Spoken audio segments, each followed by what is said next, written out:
Hello everyone. आज के इस वीडियो में हम डिस्कस करेंगे क्लास 12th की पॉलिटिकल साइंस। इसकी जो सेकंड बुक है, सेकंड बुक का चैप्टर नंबर 4 जो है, इसको हम डिस्कस करेंगे, यानी कि भारत के विदेश संबंध। और इसके जो भी इंपॉर्टेंट टॉपिक हैं, आप सिलेबस एक बार देख लीजिए। ये आपका लेटेस्ट सिलेबस है। ये सारे के सारे टॉपिक जो हैं आपको इस साल के लिए पढ़ना है, ठीक है। ये सारे टॉपिक मैं आपको इस वीडियो में डिटेल में बिल्कुल कराऊंगा, तो आपको वीडियो को बहुत ध्यान से देखना है। मेरा नाम सतेंद्र प्रताप है और आप मुझे इंस्टाग्राम पे फॉलो कर सकते हो। एकलव्य स्टडी पॉइंट ये मेरा यूज़र नेम है। हमारी वेबसाइट है eklavyastudypoint.com। इस वेबसाइट को आप गूगल में जाके सर्च कर सकते हैं और हमारी वेबसाइट पे आपको सभी सब्जेक्टों के नोट्स मिल जाएंगे, तो आप वहाँ से जाके नोट्स भी पढ़ सकते हैं, फ्री है बिल्कुल। और टेलीग्राम चैनल हमारा क्लास 12 ESP न्यू ग्रुप के नाम से, आप इसमें जुड़ जाइए। यहाँ पे आपको जो लेक्चर है इसकी PDF मिल जाएगी, आप यहाँ से फ्री PDF भी डाउनलोड कर सकते हैं। तो चलिए स्टार्ट करते हैं वीडियो को। ध्यान से समझना है आपको सारी चीज़ें। देखिए, भारत जो है आज़ाद जब हुआ था तो उस समय में बहुत ही विकट और चुनौतीपूर्ण अंतर्राष्ट्रीय परिस्थितियां चल रही थी। यानी कि आप ऐसा कह सकते हो कि जिस समय भारत आज़ाद हुआ था, दुनिया भर में उस समय कई तरह की समस्याएं थी। अब वो मेन समस्या क्या थी ये समझिए। देखिए क्या था, आपको पता है कि जो सेकेंड वर्ल्ड वॉर था, यानी कि जो दूसरा विश्व युद्ध था, जो कि 1939 से 45 तक चला था। इस विश्व युद्ध के बाद दुनिया भर में बहुत ज़्यादा नुकसान झेला, पूरी दुनिया ने तबाही झेली थी। तो अभी इस तबाही से दुनिया निकल नहीं पाई थी, ठीक है, और दुनिया को अपना पुनर्निर्माण भी करना था। और ऐसे में प्रयास क्या चल रहा था कि एक अंतर्राष्ट्रीय संस्था बनाने का प्रयास किया जा रहा था। इसी समय उपनिवेशवाद की समाप्ति के फलस्वरूप नए नए देश आज़ाद भी हो रहे थे। देखिए क्या था कि दुनिया भर में उपनिवेशवाद था। ब्रिटेन जैसे देश हो गए, स्पेन, फ्रांस, ये जो यूरोपीय कंट्री थी, इन्होंने क्या करा था, बहुत सारे देशों को, चाहे वो एशिया के देश हों, चाहे अफ्रीका के देश हों, अलग अलग महाद्वीपों के देशों को इन्होंने अपना गुलाम बनाया हुआ था। अब धीरे धीरे सभी देश आज़ाद हो रहे थे। तो ऐसे में जो नए नए देश आज़ाद हो रहे थे, उनके सामने भी समस्या थी। क्या समस्या थी? जो नए देश आज़ाद हुए थे उनके सामने समस्या थी लोकतंत्र कायम करने की और अपनी जनता की भलाई के लिए काम करना। यानी उनके पास दोहरी चुनौती थी। सबसे पहली चुनौती थी कि नए देशों को लोकतंत्र कायम करना था। दूसरा क्या था? अपनी जनता की भलाई करनी थी। तो ये चुनौती थी उनके सामने। और एक स्वतंत्र राष्ट्र के रूप में अगर हम भारत को देखें तो भारत का जन्म भी विश्व युद्ध के बैकग्राउंड में ही आपको दिखेगा। क्योंकि देखिए, 1945 में सेकेंड वर्ल्ड वॉर खत्म हुआ था, ठीक है। 1939 से लेकर 1945 तक चला था सेकेंड वर्ल्ड वॉर, यानी वर्ल्ड वॉर 2। और भारत कब आज़ाद हुआ है? 1947 में। यानी कि ज़्यादा अंतर थोड़ी है। इस समय दुनिया तबाही झेल रही थी, तो कहीं ना कहीं भारत का को जो आज़ादी मिली है वो भी विश्व युद्ध के आसपास ही मिले, आप ऐसा मान के चलिए, क्योंकि दुनिया में तबाही इस टाइम पे चल रही थी। ऐसे में भारत जो है, इसने अपनी विदेश नीति में अन्य सभी देशों की जो संप्रभुता होती है उसका सम्मान करने और शांति कायम करने की, अपनी सुरक्षा सुनिश्चित करने का लक्ष्य रखा था, ठीक है। तो ये तो कुछ बेसिक सी बातें हैं। और अब आपको समझना है मेन टॉपिक जो है, भारत के जो विदेश संबंध है से क्या मतलब है, ठीक है। या फिर आपसे सीधा सीधा ऐसे पूछे कि बताइए विदेश संबंध क्या होता है, तो आपको पता होना चाहिए, ठीक है। चलिए देखते हैं। किसी देश की विदेश नीति दूसरे देशों के साथ आर्थिक, राजनीतिक, सामाजिक, सामरिक संबंधों से रिलेटेड होती है, ठीक है। एग्जाम्पल से समझाता हूँ। देखिए, जैसे मान लीजिए इंडिया है और कोई दूसरा देश मान लीजिए, जैसे कि चाइना मान लीजिए, ठीक है। इंडिया और चाइना, अब इनके बीच में रिलेशन जो है वो कैसे होंगे? इनके बीच में आर्थिक संबंध कैसे होंगे, राजनीतिक संबंध कैसे होंगे, सामाजिक सामरिक संबंध कैसे ये आपस में रखते हैं, यही इनकी विदेश नीति होती है, ठीक है। हम अपने पड़ोसी देशों से या दूर के जो भी देश हैं वो सब विदेशी हमारे लिए, उनके साथ हम कैसे रिलेशन रखना चाहते हैं, कैसे रिलेशन हम रख रहे हैं, व्यापार कर रहे हैं नहीं कर रहे, इम्पोर्ट एक्सपोर्ट हमारा कैसा चल रहा है, उससे हमारे संबंध कैसे हैं, संधियाँ समझौते कितने हैं, इन सब चीज़ों से ही डिसाइड होता है हमारे विदेश संबंध। तो भारत जो है, भारत ने अपनी विदेश नीति में सभी देशों की संप्रभुता का सम्मान किया है, ठीक है। भारत हमेशा से सभी देशों की जो संप्रभुता होती है उसका सम्मान करता है।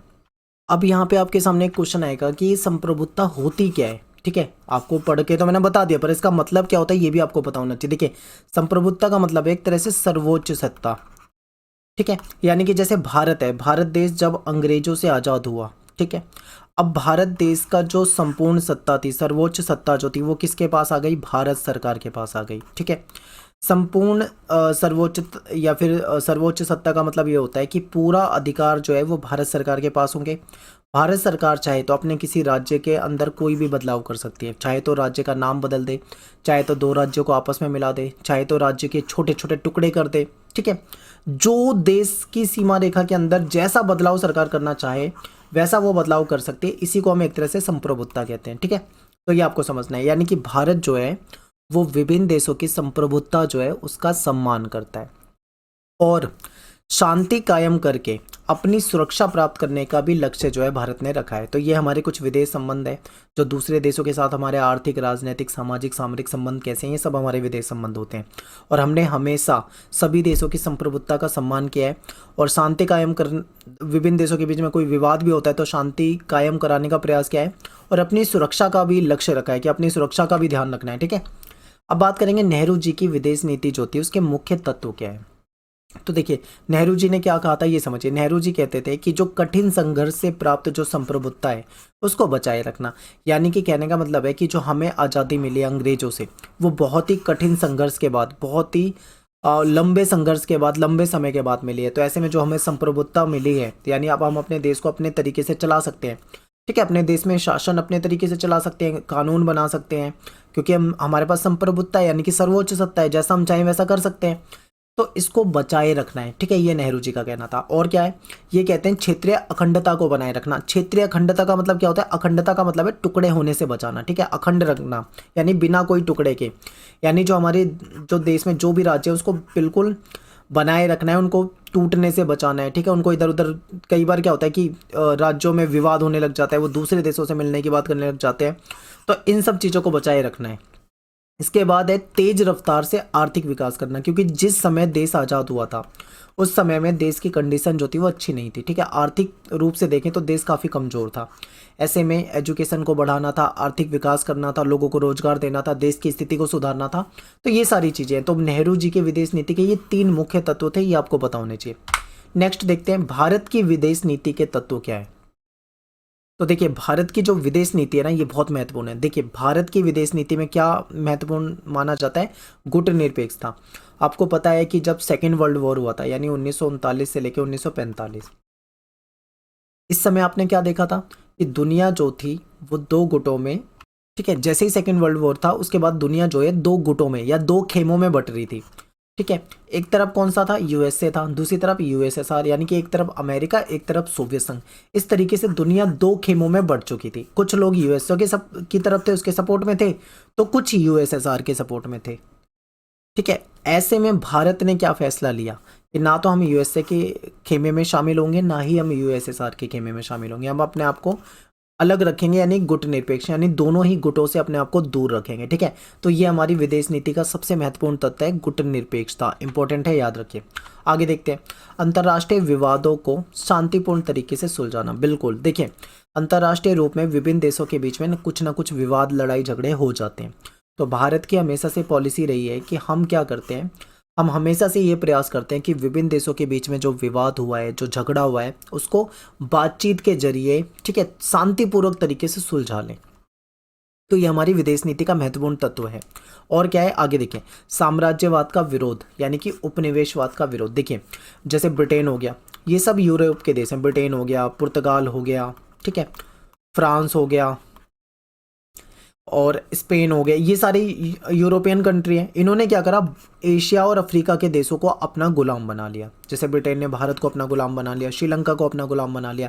ऐसे ही पुर्तगाल ने भारत में के गोवा को अपने कब्जे में ले रखा था। फ्रांस ने दुनिया भर के कई सारे देशों को अपने कब्जे में ले रखा था। इन्होंने क्या करा था, अपना साम्राज्य बढ़ा लिया था, इन सभी देशों को अपना उपनिवेश बना लिया था, अपना गुलाम बना लिया था। ठीक है, और भारत की विदेश नीति में सबसे महत्वपूर्ण तत्व रहा है कि उपनिवेशवाद का विरोध करना। भारत ने हमेशा से ये जो एक देश के द्वारा दूसरे देश को अपना गुलाम बना लेना, ये जो पॉलिसी है, इसका हमेशा से भारत ने विरोध किया है। ठीक है, तो ये हमारी विदेश नीति का महत्वपूर्ण तत्व है। आगे देखिए, वसुधैव कुटुंबकम, ये हमारी हमेशा से हमारा सिद्धांत रहा है। हमारा प्राचीन भारत में आप कभी भी देखोगे तो हमारा हमेशा से सिद्धांत रहा है वसुधैव कुटुंबकम। तो देखिए, इसका मीनिंग क्या होता है ये समझिए। इसका मतलब ये होता है कि धरती पे जितने भी लोग रहते हैं सभी एक परिवार हैं। ठीक है, दुनिया भर के जो देश हैं, दुनिया भर के जो लोग हैं, सब एक परिवार हैं। तो भारतीय जो सनातन संस्कृति है उसमें हमेशा से वसुधैव कुटुंबकम वाली पॉलिसी रही है। और इसके बाद है अंतर्राष्ट्रीय मामलों में स्वतंत्र और सक्रिय भागीदारी निभाना। इंटरनेशनल लेवल पे भारत जो है हमेशा स्वतंत्र और सक्रिय भागीदारी निभाई। ये कैसे? क्योंकि भारत दोनों गुटों से दूर था, तो अंतर्राष्ट्रीय मामलों में जो भी फैसले थे भारत स्वतंत्र होकर ले पाता था, ना उस पर यूएसए का दबाव था ना ही यूएसएसआर का दबाव था, ठीक है। और एक्टिव था भारत हमेशा से। पंचशील का समझौता भी किया है भारत ने चाइना के साथ, ठीक है। भारत और चीन के बीच में 5 महत्वपूर्ण बातों पे समझौता हुआ है। तो ये कुछ भारतीय विदेश नीति के महत्वपूर्ण तत्व हैं जो कि आपको याद रखने हैं। पेपर में क्वेश्चन आता है तो आपको ये पॉइंट लिख के उसको एक्सप्लेन करना है, ठीक है। आगे चलते हैं। गुट निरपेक्षता की नीति क्या है, ये मैं आपको पहले ही बता चुका हूँ, फिर भी समझा देता हूँ। देखिए, सेकेंड वर्ल्ड वॉर हुआ था, उसके बाद दुनिया जो थी वो 2 खेमों में बट गई थी, ठीक है। ऐसे में भारत ने क्या फैसला लिया था कि हम दोनों ही खेमों से अपने आप को अलग रखेंगे। भारत ने गुट निरपेक्षता की नीति अपनाई थी और अंतर्राष्ट्रीय फैसले जो थे स्वतंत्र रूप से लेने में भारत सक्षम हो पाया। भारत ने खुद तो गुट निरपेक्ष वाली नीति अपनाई, और जो नव स्वतंत्र देश थे, यानी जो नए नए देश आज़ाद हो रहे थे, चाहे वो एशिया के देश हो चाहे अफ्रीका के देश हो, सभी को गुट निरपेक्ष देशों में शामिल करने का पूरा प्रयास किया भारत ने। इससे भारत को फायदा क्या हुआ? क्यों भारत ऐसा कर रहा था? क्यों वो यूएसएसआर में नहीं जाना चाहता था? क्योंकि इससे भारत दोबारा से गुलाम नहीं होना चाहता था। अगर यूएसए में चले जाते तो हमें यूएसए के अकॉर्डिंग ही रहना पड़ता, अगर यूएसएसआर में चले जाते तो हमें उसके अकॉर्डिंग ही रहना पड़ता, जैसा वो हमें ऑर्डर देते हमें वैसा ही करना पड़ता अगर हम किसी भी गुट में शामिल होते। और भारत नहीं चाहता था ऐसी गुलामी, ठीक है। इसीलिए भारत ने क्या करा, गुट निरपेक्ष वाला फैसला लिया। भारत ने दोनों जो खेमे थे उससे दूरी बनाई। भारत ने अपने आप को नाटो और वार्सा जैसे संगठन से भी दूर रखा। भारत ने हमेशा विभिन्न देशों के बीच में समझौता कराने का प्रयास किया, हमेशा, ठीक है। चाहे वो उत्तरी कोरिया, दक्षिणी कोरिया हो, या फिर अन्य जैसे आसियान की तरफ के देश हैं, उनमें भी अगर कुछ विवाद है तो भारत ने कोशिश यही की है कि उनके बीच में सुलझाव करवाया जाए, ठीक है। नेक्स्ट आपका कि नेताजी सुभाष चंद्र बोस जो थे, इन्होंने इंडियन नेशनल आर्मी, जिसको आईएनए कहा जाता है, इसकी स्थापना की थी, इसका गठन किया था। ये इंपॉर्टेंट है और ये 1 मार्क्स क्वेश्चन में आता है, ठीक है। तो आपको एमसीक्यू के रूप में या फिर 1 मार्क्स के नज़रिए से इसको याद रखना है। इसके अलावा कुछ और पॉइंट जो हैं जो आपको याद रखने हैं, हो सकता है कि 1 नंबर वाले क्वेश्चन में यानी शॉर्ट क्वेश्चन में आपसे पूछ लें। देखिए 1956 में क्या हुआ था, ब्रिटेन ने मिस्र पे आक्रमण कर दिया था। ऐसे में क्या हुआ, भारत ने इसका विरोध करा, और इसी समय सोवियत संघ ने हंगरी पे आक्रमण कर दिया था, लेकिन भारत ने इसका विरोध नहीं किया। और पाकिस्तान जो था वो अमेरिका के ज़्यादा करीब आ गया था और पाकिस्तान सीटो सेंटो वगैरह में भी शामिल हुआ। भारत जो है सोवियत संघ का अच्छा दोस्त बना रहा हमेशा से, और इसलिए अमेरिका से भारत के संबंध में खटास हो गई थी। क्योंकि 1971 में जब जो बांग्लादेश संकट हुआ था, यानी भारत पाकिस्तान का युद्ध हुआ था, ऐसे में आप देखोगे कि चीन, अमेरिका और पाकिस्तान, ठीक है, ये तीनों एक साथ हो गए थे। ऐसे में भारत अकेले पड़ रहा था, तो भारत ने 1971 में यूएसएसआर यानी कि सोवियत संघ के साथ एक 20 वर्ष की संधि करी थी। तो जब चाइना और पाकिस्तान और यूएसए एक साथ हो गए थे, तो कहीं ना कहीं भारत का यूएसए से उतना अच्छा कनेक्शन नहीं था, उतने अच्छे रिलेशन नहीं थे जितने यूएसएसआर के साथ थे। तो इसीलिए अमेरिका से भारत के संबंध में खटास पैदा हुई थी। क्यों? क्योंकि भारत जो था वो सोवियत संघ के ज़्यादा करीब था। अब बात करेंगे एफ्रो एशियाई समझौता। ये आपके ना सिलेबस में ऐड हो रखा है, तो ये आपको याद रखना है, ये पेपर में पूछा जाता है।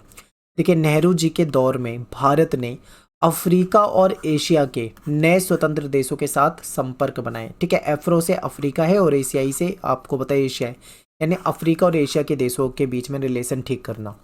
1950 के दशक में नेहरू ने एशियाई एकता को बहुत ज़्यादा महत्व दिया था। भारत देश आज़ाद भी नहीं हुआ था और नेहरू जी ने 1947 के मार्च महीने में एशियाई संबंध सम्मेलन का आयोजन करवा दिया, और भारत ने इंडोनेशिया की आज़ादी के लिए भी प्रयास किए थे। तो ये इंपॉर्टेंट चीज़ें याद रखना है। क्या हुआ कि देखिए भारत आज़ाद हुआ था अगस्त 1947 में, लेकिन मार्च 1947 में ही एशियाई संबंध सम्मेलन का आयोजन किया गया था, और भारत ने किसकी आज़ादी को सपोर्ट किया था? इंडोनेशिया। तो ये भी आपको याद रखना है, 1 नंबर के क्वेश्चन में, शॉर्ट क्वेश्चन में पूछे जाते हैं। और भारत जो है औपनिवेशीकरण का खुलकर विरोध किया है। भारत ने हमेशा से उपनिवेशवाद और ये साम्राज्यवाद जो था इसके हमेशा से खिलाफ रहा है भारत।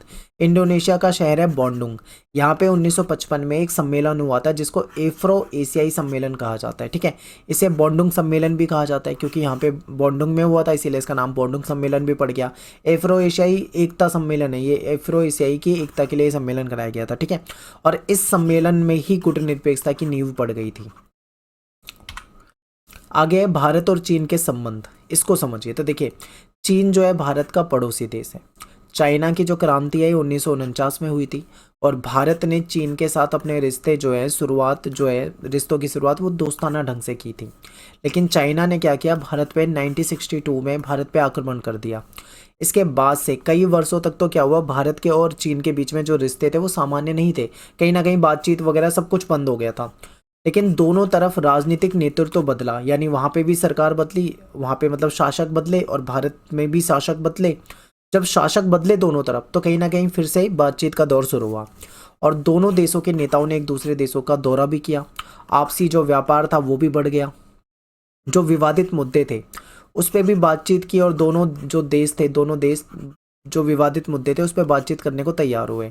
भारत और चीन के बीच में पंचशील समझौता हुआ था जो कि 29 अप्रैल 1954 को हुआ था। इसमें 5 प्रमुख बातें थी और इस समझौते में भारत की तरफ से नेहरू जी और चाइना की तरफ से चाउ एन लाई ये शामिल थे, ठीक है। तो ये इंपॉर्टेंट है। तो भारत और चीन के रिलेशन पे बात चल रही है। नेक्स्ट आपका भारत और पाकिस्तान के संबंध। तो देखिए, आज़ादी से पहले भारत पाकिस्तान एक ही थे, यानी कि अलग अलग देश नहीं थे, ये एक ही देश हुआ करता था। लेकिन 1947 में जब देश आज़ाद होता है तो देश का बंटवारा हो जाता है और भारत से अलग करके पाकिस्तान बना दिया जाता है, ठीक है। 1947 में दोनों देश अलग हुए और भारत और पाकिस्तान के बीच में हमेशा से तनातनी रहती है। दोनों देशों के बीच में अब तक 4 युद्ध हो गए हैं। कौन कौन से युद्ध है मैं आपको आगे बताऊंगा, ठीक है। और दोनों के बीच में कुछ समझौते हुए, कौन से समझौते हुए ये भी आपको आगे बताऊंगा। तो यहाँ पे आपको क्या याद रखना है कि दोनों एक ही देश होते थे। 1947 में दोनों अलग हो गए थे और अलग कैसे हुए थे, देखिए पाकिस्तान भी 2 बने थे। जैसे मैं आपको यहाँ पे मैप बना के बताता हूँ। यहाँ पे आपको जो पाकिस्तान दिखाई देता है, ठीक है, जो मैप में आपको इधर की तरफ जो पाकिस्तान दिखाई देता है ये है पश्चिमी पाकिस्तान। और जो इधर भी एक पाकिस्तान होता था जो कि था पूर्वी पाकिस्तान, ठीक है।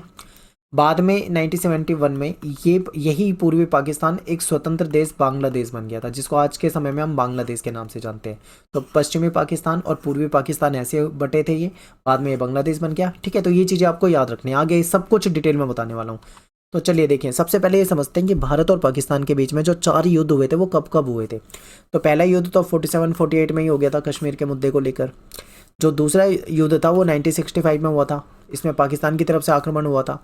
फिर तीसरा युद्ध 1971 में हुआ था जिसे बांग्लादेश संकट कहते हैं। बांग्लादेश संकट पे आगे डिटेल में आपको बताने वाला हूँ। फिर चौथा युद्ध जो था 1999 में हुआ था जिसको कारगिल युद्ध के नाम से जाना जाता है। तो ये 4 महत्वपूर्ण युद्ध हैं भारत और पाकिस्तान के जो आपको याद रखने हैं।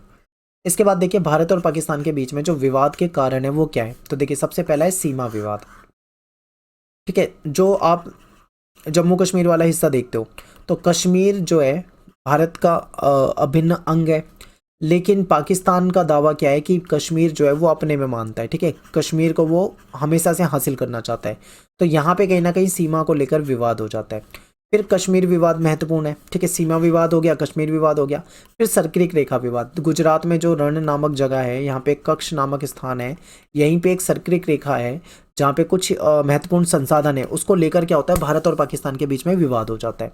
फिर आतंकवाद का एक मुद्दा, आतंकवाद देखिए, आतंकवाद क्या है कि पाकिस्तान से हमेशा से आतंकवादी गतिविधियां भारत के अंदर होती है, कई सारे आक्रमण हुए हैं, ठीक है। तो ये आतंकवादी जो गतिविधि है वो होती रहती है। फिर अलगाववाद को पाकिस्तान की तरफ से बढ़ावा मिलना, भारत में अलगाववाद को फैलाने में पाकिस्तान का कहीं ना कहीं हाथ रहता है, ठीक है। तो ये कुछ विवाद के कारण है। अब बात करेंगे कि दोनों के बीच में कौन सी संधियां हुई है। तो देखिए, 1960 में सिंधु नदी जल बंटवारा संधि हुई थी भारत और पाकिस्तान के बीच में, जो किसने कराई थी, विश्व बैंक ने कराई थी। फिर 1966 में ताशकंद समझौता हुआ है भारत और पाकिस्तान के बीच में। 1972 में शिमला समझौता हुआ है, ठीक है। और एक दिल्ली से लाहौर बस समझौता भी हुआ था जो कई बार निलंबित हो चुका है, ये समझौता भी था। तो ये कुछ महत्वपूर्ण संधियां समझौते हैं जो भारत और पाकिस्तान के बीच में हो रखे हैं, ठीक है। तो देखिए पाकिस्तान वाला टॉपिक हो गया। अब एक महत्वपूर्ण पॉइंट था जो मुझे आपको वहीं पे बताना था, ये रह गया था तो इसे बता देता हूँ। देखिए क्या हुआ, 1962 में चीन ने भारत पे आक्रमण कर दिया था, भारत और चीन के बीच में युद्ध हुआ था। तो भारत को अपने रक्षा क्षेत्र में फिर बड़े फैसले लेने की जरूरत पड़ी थी। रक्षा उत्पाद विभाग की स्थापना की गई थी भारत में 1962 में, इम्पोर्टेंट है। और हो सकता है आपसे शॉर्ट क्वेश्चन में यानी 1 मार्क्स क्वेश्चन में आपसे पूछ लें, ठीक है, तो याद रखना है। रक्षा आपूर्ति विभाग की स्थापना कब हुई थी? 1965 में। अब इसके बाद एक टॉपिक है आपका बांग्लादेश संकट, जो कि आपके पेपर में पूछा जाता है, इंपॉर्टेंट है, याद रखिए। देखिए क्या है, मैंने आपको स्टार्टिंग में बताया था कि पाकिस्तान जो थे वो दो बनाए गए थे, ठीक है। एक तो था पूर्व में और दूसरा था पश्चिम में। तो ये जो बांग्लादेश है ये पूर्व वाला पाकिस्तान ही है, जो कि बाद में बांग्लादेश बन गया था, ठीक है। तो क्या संकट हुआ था, कैसे क्या हुआ था, वो समझाता हूँ, ध्यान से देखिए। तो 1971 में भारत और पाकिस्तान के बीच में युद्ध हुआ, जिसको हम बांग्लादेश संकट के नाम से जानते हैं, ठीक है। तो इसके पीछे कारण क्या था ये समझिए। देखिए पश्चिमी पाकिस्तान के जो नेता थे और जो सेना थी, यानी यहाँ की जो नेता और सेना थे, ये कहीं ना कहीं इधर वाला जो पूर्वी पाकिस्तान था इसके नागरिकों को दोयम दर्जे का बर्ताव करते थे। यानी कि यहाँ पे देखो, यहाँ पे ज़्यादातर ये आप देखोगे, यहाँ पे बंगाल असम के आसपास पड़ता है ये वाला बांग्लादेश वाला एरिया, ठीक है। तो यहाँ के जो लोग थे वो बंगाली संस्कृति से जुड़े हुए थे। तो ऐसे में ये जो पाकिस्तानी जो लोग थे ये कहीं ना कहीं उन पे दबाव डालते थे, उर्दू भाषा थोपते थे इन पे, ठीक है। और इनकी जो संस्कृति थी उसको नष्ट कर रहे थे। तो ऐसे में जो ये बंगाली जो मुसलमान थे यहाँ के, ये इसका विरोध करते थे। तो ऐसे में इन दोनों के बीच में विरोध चल रहा था, ये इनको दोयम दर्जे का मानते थे। तो पश्चिमी पाकिस्तान जबरन जो बंगाली मुसलमान थे उस पर उर्दू थोपने का प्रयास कर रहे थे, उनकी संस्कृति को खराब करना चाहते थे, नष्ट करना चाहते थे। तो जिसके विरोध में जो पूर्वी पाकिस्तान की जो बंगाली जनता थी, इन्होंने क्या करा, इसका विरोध करा। चुनाव हुए दोनों तरफ। तो पाकिस्तान जो पश्चिमी पाकिस्तान है यहाँ पे जुल्फिकार अली भुट्टो जीत गए, और जो पूर्वी पाकिस्तान था यहाँ पे मुजीबुर रहमान जीत गए। अब मुजीबुर रहमान जो थे ये कट्टर विरोधी थे पश्चिमी पाकिस्तान के, ठीक है। और ये कहीं ना कहीं मतलब काफ़ी फेमस हो गए थे, क्योंकि हमेशा से ये जो पश्चिमी पाकिस्तान था उसका विरोध करते थे। ऐसे में ये यहाँ पे जीत गए। इनकी पार्टी थी आवामी लीग, इसने बहुत ज़्यादा मतलब सीटें जीती यहाँ पे। तो ऐसे में जो पाकिस्तान थे उसके शासक को कहीं ना कहीं ये चीज़ सही नहीं लगी, उनको वो इस चीज़ को स्वीकार नहीं कर पा रहे थे कि मतलब मुजीबुर रहमान को इतनी ज़्यादा सीटें मिल गई। फिर क्या हुआ, ऐसे में पाकिस्तानी जो सेना थी उसने 1971 में शेख मुजीब को गिरफ्तार कर लिया। अब जब शेख मुजीबुर रहमान जो थे इनको गिरफ्तार किया गया, तो ऐसे में यहाँ पे विरोध होने लगा, क्योंकि लोग इनको बहुत सपोर्ट करते थे। ऐसे में क्या हुआ कि पूर्वी पाकिस्तान के लोगों पर जुल्म ढाने शुरू कर दिए, उनको मारा जाने लगा, उनको पीटा जाने लगा, जबरन उनको जेल में डाल देते थे। तो ऐसे में क्या हुआ, पूर्वी पाकिस्तान की जो जनता थी उसने अपने इलाके में जो मौजूदा जो बांग्लादेश को पाकिस्तान से मुक्त कराने के लिए संघर्ष छेड़ दिया। इन्होंने ये बोला कि हमें पाकिस्तान से अलग रहना है, ठीक है। 1971 में पूरे साल भारत में लगभग 80 लाख शरणार्थी आ गए थे। ऐसे में ये कहीं ना कहीं पूर्वी पाकिस्तान से भागकर भारत के जो नज़दीकी जो इलाका है, जो असम वगैरह है, यहाँ पे आ गए थे। तो ऐसे में भारत ने क्या करा, ये जो पूर्वी पाकिस्तान था इसको सपोर्ट कर दिया, ठीक है, कहीं ना कहीं सपोर्ट कर दिया। और ऐसे में पाकिस्तान ने आरोप लगाया कि भारत उसको तोड़ना चाहता है, और ऐसे में भारत और पाकिस्तान के बीच में 1971 में युद्ध हो गया, जिसको हम बांग्लादेश संकट के नाम से जानते हैं, ठीक है। पाकिस्तान को अमेरिका और चीन जैसे देश जो थे मदद कर रहे थे। अमेरिका, पाकिस्तान, चीन, इनकी धुरी बन गई, कहीं ना कहीं ये आपस में एक साथ आ गए। अब ऐसे में भारत को लगा कि भाई ये जो दोनों ताकतवर देश हैं एक साथ आ गए हैं। तो भारत ने भी क्या करा, सोवियत संघ से मित्रता की एक 20 वर्ष की संधि कर ली। और संधि में ये बात हुई थी कि अगर पाकिस्तान को सपोर्ट करता है यूएसए और चाइना और भारत पे आक्रमण कर देते हैं, तो ऐसे में सोवियत संघ जरूरत पड़ने पे पूरी मदद करेगा, ठीक है। तो 1971 के दिसंबर में युद्ध हो गया। और जब युद्ध हो गया तो ऐसे में क्या हुआ, पाकिस्तान के जो लड़ाकू विमान थे उन्होंने पंजाब और राजस्थान पे की तरफ से मतलब हमले शुरू करे। और उसकी सेना जो थी उसने जम्मू कश्मीर में भी अपना मोर्चा खोला। तो भारत की सेना जो थी जवाब में उन्होंने वायुसेना, नौसेना, थल सेना सब ने मतलब मिलके लड़ाई शुरू कर दी, और स्थानीय लोगों का भी समर्थन मिला। और पूर्वी पाकिस्तान जो था, भारत जो था, उसकी सेना पूर्वी पाकिस्तान की तरफ तेजी से बढ़ने लगी। 10 दिन के अंदर जो हमारी सेना थी वो जीत गई, और पाकिस्तान के 90,000 सैनिकों ने यहाँ पे क्या करा, सरेंडर कर दिया, आत्मसमर्पण कर दिया। और यहीं से क्या हुआ, युद्ध विराम घोषित किया गया, और क्लियर हो गया कि जो पूर्वी पाकिस्तान है अब वो पूर्वी पाकिस्तान नहीं, अब एक स्वतंत्र देश है जिसको बांग्लादेश कहा जाएगा, ठीक है। क्योंकि बंगाल से जुड़े हुए थे, बांग्ला यहाँ की भाषा होती थी, बांग्ला ही बोलते थे ये। तो कहीं ना कहीं इसका नाम भी बांग्लादेश रखा गया, ठीक है। और फिर इसके बाद 3 जुलाई 1972 को इंदिरा गांधी उस समय में प्राइम मिनिस्टर होती थी और जुल्फिकर अली भुट्टो, इनके बीच में एक समझौता होता है जिसको शिमला समझौता कहा जाता है। तो इंपॉर्टेंट है, याद रखना है। अब बात करेंगे भारत की परमाणु नीति का आरंभ, किसकी शुरुआत कैसे हुई। तो देखिए 1974 के मई में भारत ने अपना पहला परमाणु परीक्षण किया था। तो ये प्रथम परमाणु परीक्षण है, याद रखना है, ठीक है। नेहरू जी ने क्या करा, विज्ञान और टेक्नोलॉजी पर काफ़ी विश्वास जताया था। भारत की परमाणु नीति की जो शुरुआत थी वो 1940 के दशक के अंतिम वर्षों में ही हो चुकी थी। होमी जहांगीर भाभा जो है इनके नेतृत्व में हुई थी, ठीक है। और हमारा उद्देश्य क्या था ये समझिए, हम जो परमाणु हथियार बनाना चाहते हैं, जो अणु ऊर्जा चाहते हैं, क्यों चाहते हैं, तो इसका उद्देश्य था आत्मरक्षा। यानी मान लीजिए कल को कोई हमारा पड़ोसी देश, चाइना जैसा देश हम पे आक्रमण करना चाहे, तो ऐसे में हमारे पास अणु ऊर्जा होनी चाहिए, ठीक है, अपनी रक्षा के लिए। फिर क्वेश्चन ये आता है आपके पेपर में कि बताइए भारत की परमाणु नीति। तो हमारी परमाणु नीति क्या है ये समझ लीजिए, बिल्कुल इंपॉर्टेंट है। तो देखिए परमाणु बम और इन सब चीज़ों के भारत हमेशा से खिलाफ रहा है, लेकिन फिर भी हमने इस चीज़ को बनाया। क्यों बनाया, क्योंकि देखिए भारत अपनी आत्मरक्षा के लिए परमाणु हथियार रखेगा। किस लिए, अपने सेल्फ डिफेंस के लिए। हमारा उद्देश्य किसी को मारना या किसी को नुकसान पहुंचाना नहीं है, बल्कि अपनी सुरक्षा करना है, ठीक है। क्लियर है, आगे देखिए इन हथियारों का प्रयोग पहले नहीं करेगा भारत।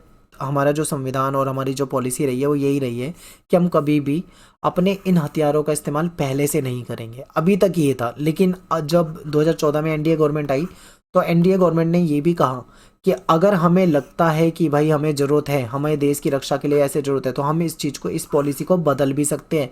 ज़रूरी नहीं है कि हम जो पुराना चलाते आ रहे हैं कि हम पहले आक्रमण नहीं करेंगे तो हम इसी पे रहेंगे, बिल्कुल नहीं, ठीक है। इसमें भी बदलाव करा है।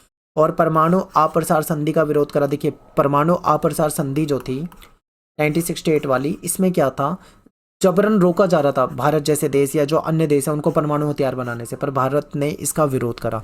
भारत ने ये कहा कि जो ताकतवर देश है जैसे अमेरिका हो गया, चाइना हो गया, ठीक है, रसिया, ये सब इन्होंने तो परमाणु हथियार बना लिए हैं, इनको तो कोई दिक्कत नहीं हुई, लेकिन अब अगर हम अपनी रक्षा के लिए बनाना चाहते हैं तो इसका हम पे जबरन ये संधि थोपी जा रही है और हमको रोका जा रहा है। तो भारत ने हमेशा इसका खुलकर विरोध करा, ठीक है। फिर क्या है, भारत कहता है कि शांति उद्देश्यों के लिए अणु शक्ति बनाई। यानी कि हमने जो परमाणु हथियार या जो भी हम चाहते हैं, इसलिए चाहते हैं शांति उद्देश्यों के लिए, अपनी रक्षा के लिए, सेल्फ डिफेंस के लिए। हमारा उद्देश्य किसी पे हमला करना नहीं है। फिर जो निशस्त्रीकरण के लिए भारत हमेशा से तैयार रहा है, ठीक है, ये हमारी हमेशा से परमाणु नीति रही है। तो ये आपको याद रखना है। तो यहाँ पे अपना जो चैप्टर है वो खत्म हो जाता है। वीडियो पसंद आए तो लाइक कर दीजिए, कमेंट कर दीजिए। मिलते हैं नेक्स्ट वीडियो में। Thanks for watching. जय हिंद, जय भारत।